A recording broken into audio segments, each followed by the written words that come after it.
So magandang araw kabola. Sa video nito pag-uusapan natin Magnolia Hotshots kabola na na-eliminate na nga po ng Northport Batang Pier. May sasagot tayong tanong regarding po sa kanila kabola. And then we will talk about a lot of things around the league. So kung hindi pa nakasubscribe, pindot naman po yung subscription button. Let's start po with comments ng mga fans. Victorina Villaluna, pabor sa SMB yan para makatrade sila ng young players. Anthony Alon, sanay matuloy ang trade po. So pag tingnan mo ito, mga fans talaga ng San Miguel Beermen kabola, no? Talagang na-embrace na po nila kabola itong ginagawa po ng kanilang favorite team, which is to maximize nga itong mga farm teams kabola. Now, yung mga happenings pa around the league. First, yung referee daw po dun sa first game ng Reno siya sa Converge will be suspended for the rest of the conference. For me, I think in terms lang dun sa magiging salary effect po dun sa referee, I think malaki din. Mga around siguro minimum niyan 4 to 5 games yung mamawala sa kanya.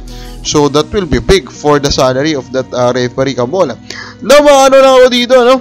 Kabola, parang bakit kaya, ano? I mean, questionable nga naman yung calls po na yan, yung 3 straight fouls po dun sa referee kabola.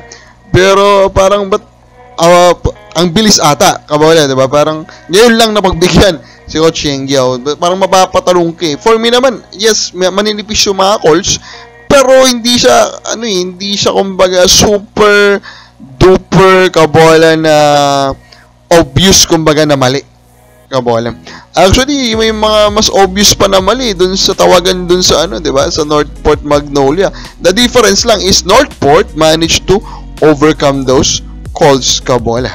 Now, alam nyo ba, Hong Kong Eastern kabola, meron palang pinirmahan po na kontrata na 2 taon sila maglalaro po sa PBA. So mukhang makakalaro ulit sila next year kabola. And for me, this is a good news kabola, di ba? At least may continuity po yung storyline. And then Hong Kong, of course, give their best din naman kabola dun sa kanilang run po dito. Unfortunately nga lang, di ba? Tatlo kasi yung tournament na nilalaroan nila. So talagang hirap sila kabola. Pero tignan natin ulit next tournament. Jericho Cruz kabola. So, 2 taong extension ang pinirmahan niya po for the San Miguel Beermen. Oh, yung loyal naman ni San Miguel Beermen. So, of course, this is good for him, kabola.